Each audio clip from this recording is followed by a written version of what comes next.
Small Acre Hunting's 2018 Embrace the Journey is brought to you in partnership with Real World Wildlife Products, Radix Trail Cameras, and Treehopper LLC.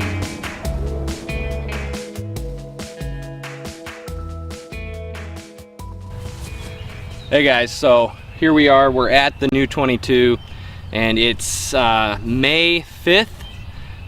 Cinco de Mayo is today and we're at the property doing some work. But if you're watching this video, it's actually for some stuff that I've done in March and a visit in April. So to start this thing off, let's go ahead and back up a few months, back to when it was still cold. Nothing was really greening up, and I came out here and I worked on this corridor right here, bringing down a lot of these mature trees that are right off to the right of the camera and getting some cover down onto the ground. And then you'll check back in. While you're doing that, I'm gonna start spraying this clover plot with some clethodim.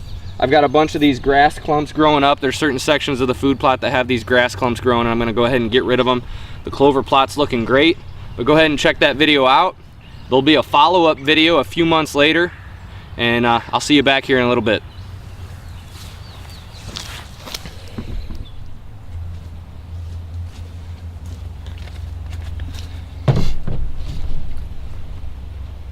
Hey guys, so right now the task today is, and just so you kind of know the timing of this video when it's actually, I don't know when it'll get shared with you, but it's early March. It's still the first week of March, and we're here on the new 22.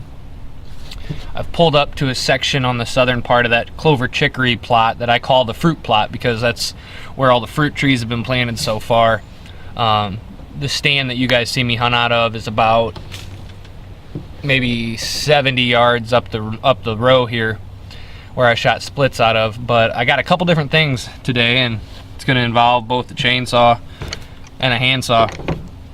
But there's little sections, and you'll see some videos and some pictures pop up right now, but there's a cluster of brush right here that kind of separates as you enter this clover chicory behind me, and you kind of got to go left or right. The right side is that thinner 2-track trail that is, you can fit a truck down, but you're scraping on each side. It's narrower than this side.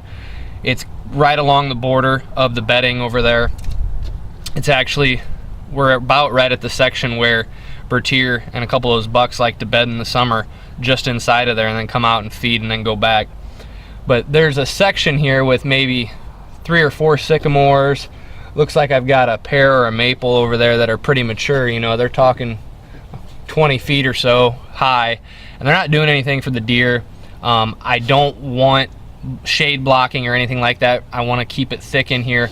So one of the things I'm going to do today is I'm going to actually make a little bit of a living hedge right here by hinging some of these bigger trees down. Now when I do these sycamores, the one thing I've learned real quick here is sycamores sprout off the stump incredibly well, and if you do it too high, in 1 year every sprout's going to be 4 or 5 feet high. And so if you hinge it at about your shoulder or even your waist, all those things are up. So I'm going to hinge these sycamores probably about a foot off the ground. That way all the fresh shoots and everything, if the deer do want to eat them, they eat them. But if not, I'm going to have a bush that's going to blockade a lot of light, or not a lot of light, but a lot of sight blocking right here. And it's going to be, like I said, a living hedge type thing. I do have a cedar tree right here that, this is one of the only cedar trees I'm going to leave because it's a good visual point from up the stand to kind of know and figure out where they are, how far they are if I do see a deer. There is a cedar tree back towards the fruit trees that I'm gonna cut down. It's just, and I may end up cutting this one down too. It's a decision that I guess I haven't really made, and I shouldn't say what I said there. But cedar trees are really bad for a lot of apple tree variants. Now every apple tree that I've bought, I get ones that are supposed to carry a pretty high cedar apple rust resistance. And that's one thing that I want to recommend to you guys is when you're researching and trying to figure out what apple trees you want, cedar apple rust is very prevalent across anywhere that has cedar trees. And I'm not talking just your property.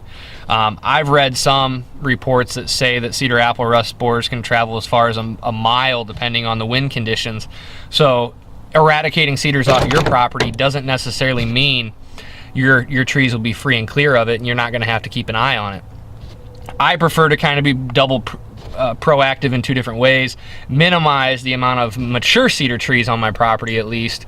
I do like what they provide in a sense, so I'm not going to completely eradicate them completely. I probably cut a few last year, and I'll probably cut a few more this year.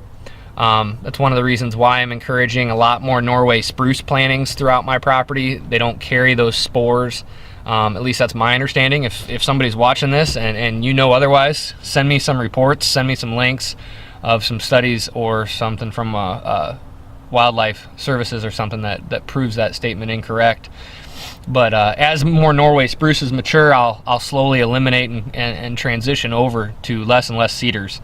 That's definitely one thing to consider when you are looking at fruit trees, though. So because I knew I wasn't going to be deleting all of the cedar trees, I went ahead and only order cedar apple rust resistant, or supposedly are better at resisting that fruit tree disease.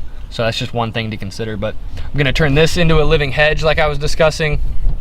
And then there's a little crop enclave here, I guess you could say, where a lot of it is just bush honeysuckle, some young buckthorn, some young cherry trees. There's a few oaks along the edge, but this is basically that tree line that my tree stand sits in way up there. But this is that area where we've actually had deer slide up in there and bed, and I want to discourage that. So I'm actually going to clear this little bowl. It's kind of an offshoot bowl is what it'll become. And I'll run the brush hog in here. There is some stuff that I'm not going to be able to clear. I'm going to need probably a bobcat or something. There's some old brick dumping here. There's a lot of tires, and I'll just shove that out of the way. But I'm going to go in through, get the bigger trees out today with the chainsaw, maybe go back through with the handsaw and get rid of some of the smaller ones.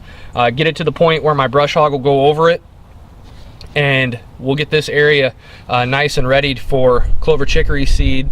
This first year I'll probably do cereal grain mixed with the clover chicory. That way the cereal grains can provide the food and minimize and act as a nurse crop minimize the damage to the clover chicory and act as a nurse crop, if you will. Along the edge of this, because this is actually the west side of the property, it's going to be free and clear of sun. It should get full sun. I'm actually going to plant Miscanthus giganteus rhizomes around the edge of it. That way in 2 or 3 years, on the other side where I may be walking in and out, if a deer is standing in here, I have a chance possibly to slip up into my tree stand without this deer knowing I'm here, depending on the wind. Obviously, if the wind was blowing from the tree stand to this plot, I'm probably not hunting this location anyways.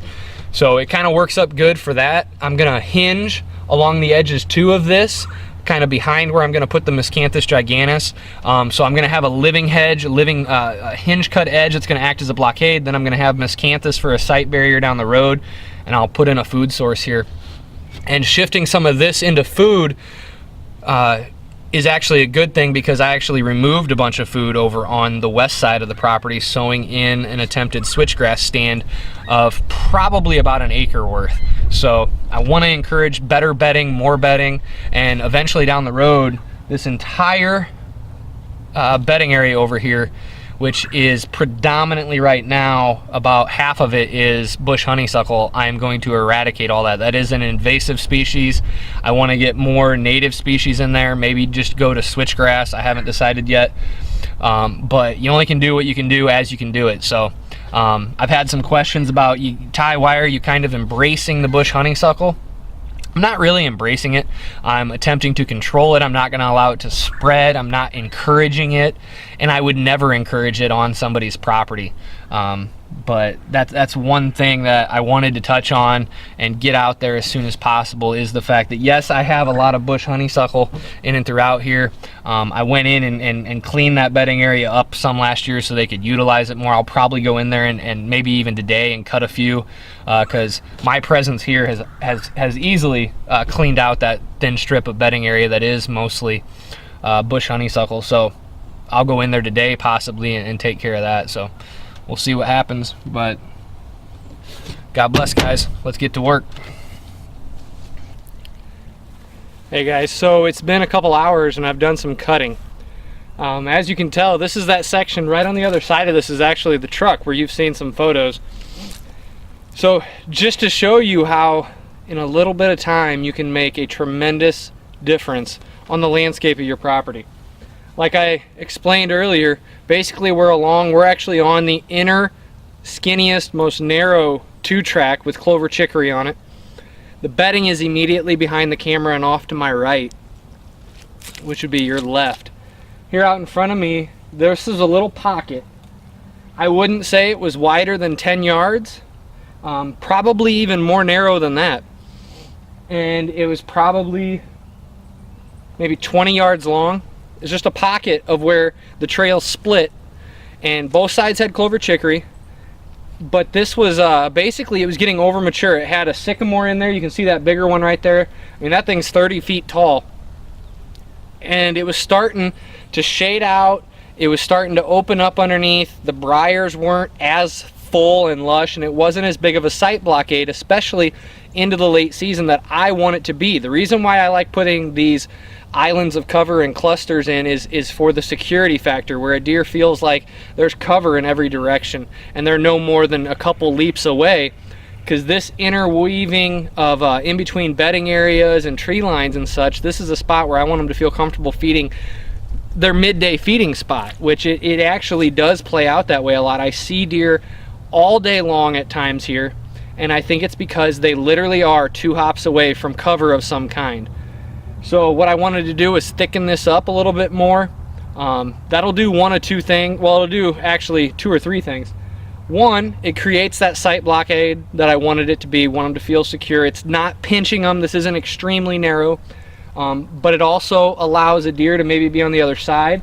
Like I explained, I'm gonna open up around the truck on the other side a little bit of a food plot nook. So I want a deer that's here to possibly have to go around this. I have a tree stand there.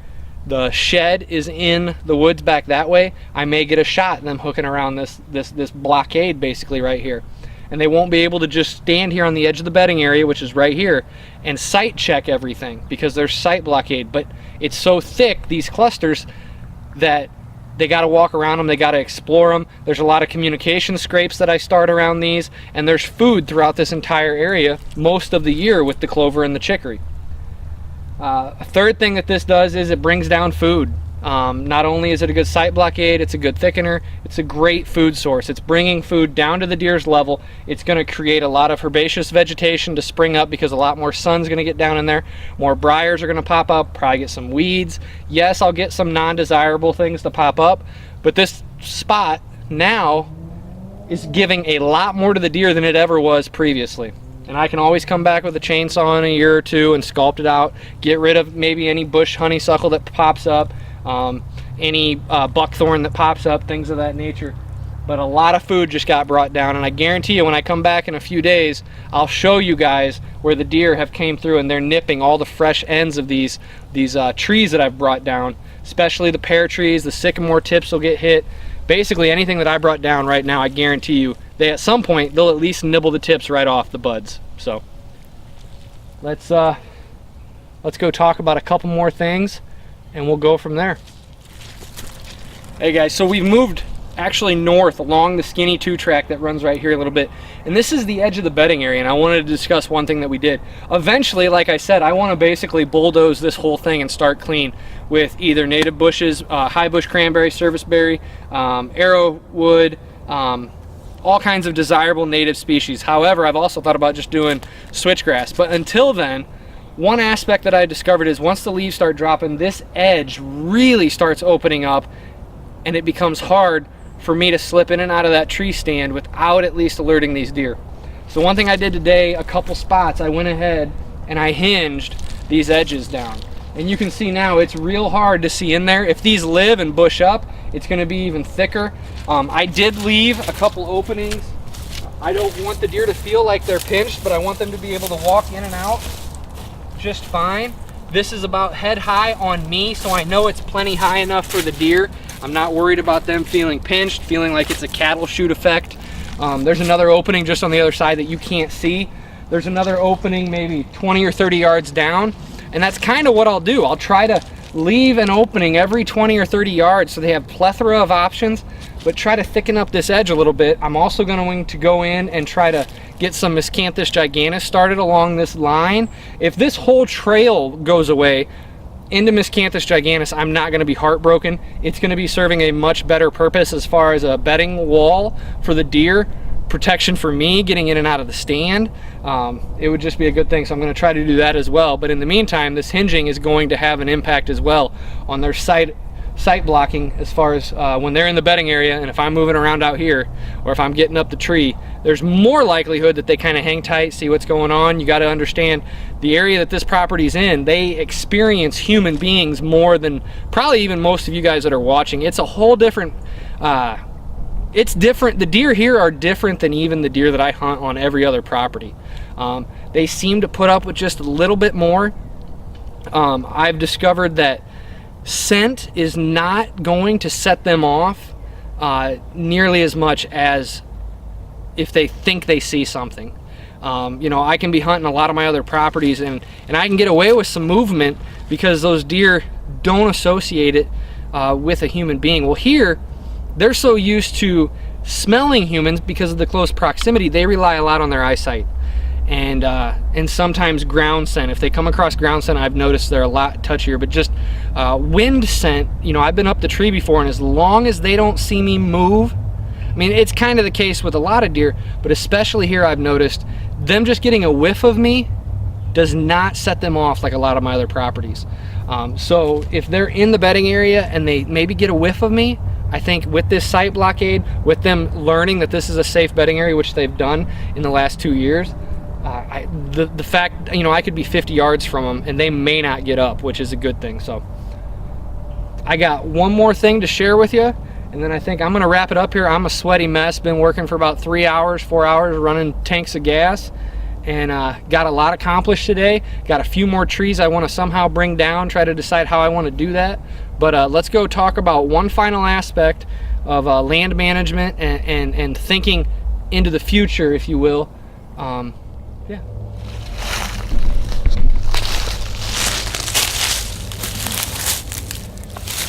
So you'll actually notice now, right beside me here is the metal shed that we parked the tractor in and out of while the tractor's here on site. What I got behind me is, it actually looks like a locust tree. I'm actually fairly confident it is. But you'll notice over time the exorbitant amount of vines which have grown up, and they extend 20 feet up the tree and even higher. This is actually one of the most mature trees I have in this cluster, and this is a spot that we've thought about putting a ground blind in the shed here, but I've also thought long term this could potentially be a tree that we could actually put a tree stand in. And it splits up there, and I've got to try to save this tree. So it doesn't look like it, but I've taken the chainsaw and I've cut around all these briars, and then I'm gonna have to come back with a rake or something to pull these down, zip anything that I missed, and then what I'm gonna have to try to do is see if this thing leaves out fully this summer. If it looks healthy, I'm gonna climb it. I'm gonna cut all the vines I can up there, so I've got a big section where there's no vines. The tree should start recuperating. I see buds up there, but that's nothing to guarantee survival. I've got a couple lower branches here which it's killed. I'm hoping the upper ones are still alive. But this is another aspect of land management. Yes, these vines, if down, the deer will feed them, but as they mature, guys, they really can wreak havoc on the mature trees, especially if you're trying to timber your property. These are things you want to keep control of. All these vining, not all these are a type of honeysuckle. I don't even know what they are. I just know they will literally choke the life out of your trees. So keep that in mind. I've got areas throughout here that I need to keep track of. I've noticed that it seems like old fence lines are where these really wreak havoc on things. I've got a bunch of trees back behind me I'm gonna have to bring down eventually, or try to save them by cutting these vines. So that's just one other small aspect that you got to keep in mind. Long-term survival, think into the future, potential tree stands, things of that nature. You got to keep that tree alive if it's going to be worth anything to you, whether that be a tree stand or whether that be timber. Those vines literally will choke the tree to death. So keep that in mind, guys. Hey guys, so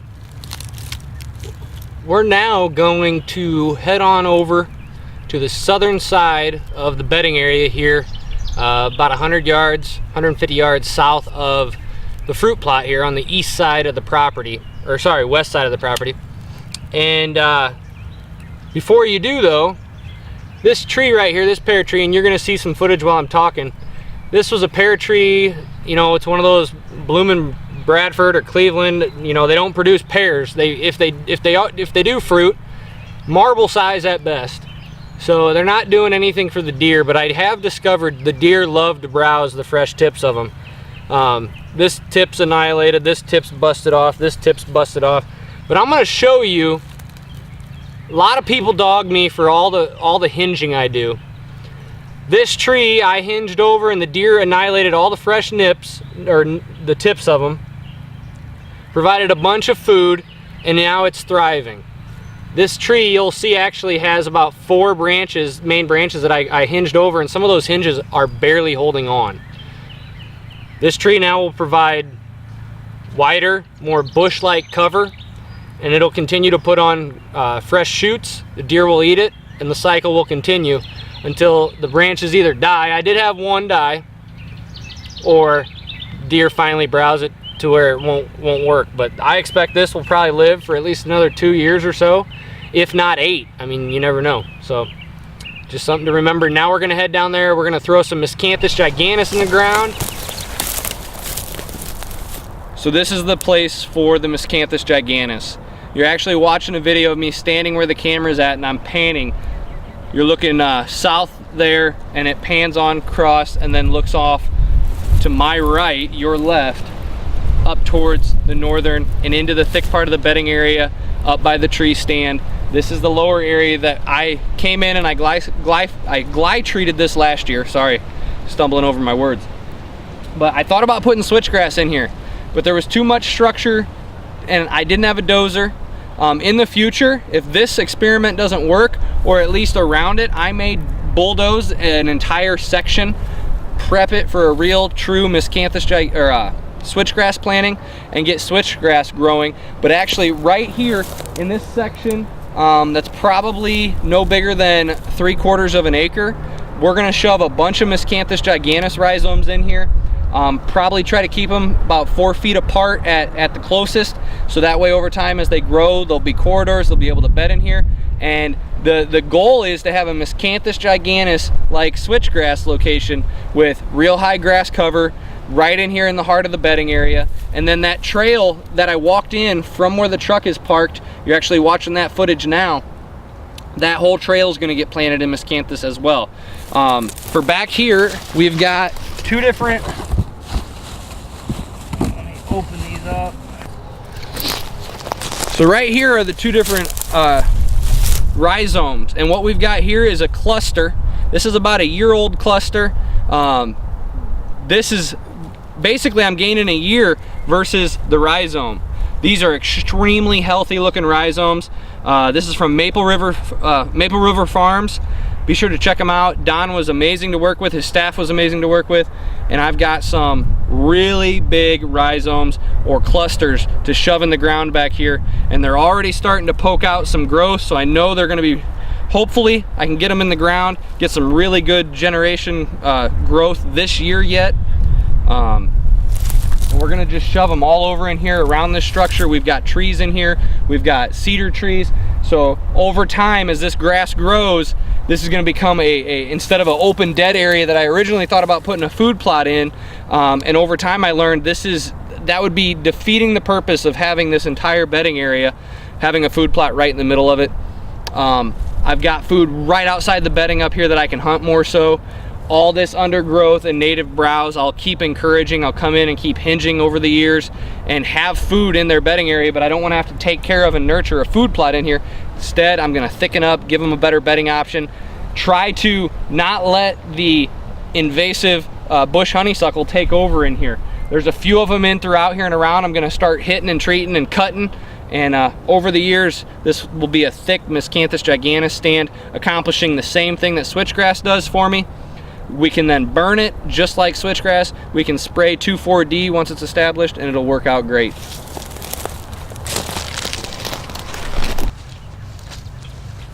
All right. Well, as you can tell, it's a little bit later in the year when I'm actually shooting this to wrap up this video, but I'm really excited about that Miscanthus giganteus. The funny thing is, clue you in on a little tip, I still love, or not a little tip, but just what happened. So if you follow me on Facebook, if you follow Smallacre Hunting on Facebook, you already know by the time you watch this video that Miscanthus giganteus got ate. Something, and I believe it was a groundhog, is now what I think might happen. I posted a Facebook Live video explaining to you guys how every single cluster was dug up out of the ground when I got here today. So a lot of money down the drain. That kind of stuff happens. Nothing is guaranteed when we're working with nature. Nothing's guaranteed in hunting. Just got to keep that perspective in mind and keep pushing forward. Some of them did live, and it seemed like a lot of the rhizomes, the smaller things, not the clusters, they didn't find as many of those. So fingers crossed we have at least some of the rhizomes that pop. I found 4 or 5 spots where 2 miscanthus shoots were already starting, and about 4 or 5 that had a single one. So it's not all destroyed, but most of it. So we'll see what happens. But that's it for this episode of Embrace the Journey, or this video of Embrace the Journey, which is basically just my 2018 season played out in longer format than what I usually post. There's usually discussions, some live videos, and sometimes some diagrams. So the whole purpose behind it is the fact that I think so many times we as hunters and habitat managers need to learn to slow down and just embrace the hunting journey that we're on. Hunting is an incredible thing, and I think sometimes we focus so much on, you know, everything hinges on whether it all works out, or we drop that target buck, and when things start unraveling, we either don't get the buck we were after, a neighbor shoots it, things like the miscanthus happen. We don't just remember this is all a journey. And when you begin to see it in that fashion, it really makes it more enjoyable. And I know for me, it makes me reflect upon it more, and it's why I'm addicted to this stuff. So hopefully you enjoyed this video. Stay tuned. I'm gonna upload the next Embrace the Journey probably within 3 or 4 weeks, because I know I went a while longer than I wanted to. In the next episode, we're gonna talk about hinging this border of the bedding area a little bit more. I'm gonna show you video of an awesome bed that I discovered inside the bedding area. We'll discuss why I think it was such a pivotal move last year to go in there and open up those arteries. We'll discuss a little bit more of the logging plans, and I've got something in the works to discuss on a long-term project that's actually going to destroy a portion of the property in the short term. So we'll discuss that next time. This is Ty. God bless, and as always, good luck out there. Thank you so much for tuning in to this episode of Embrace the Journey, the 2018 season here at Smallacre Hunting. Click that subscribe button, like and share this video on all social media platforms, and be sure to follow me at Smallacre Hunting on Facebook or via the website www.smallacrehunting.com. And as always, guys, God bless and good luck out there.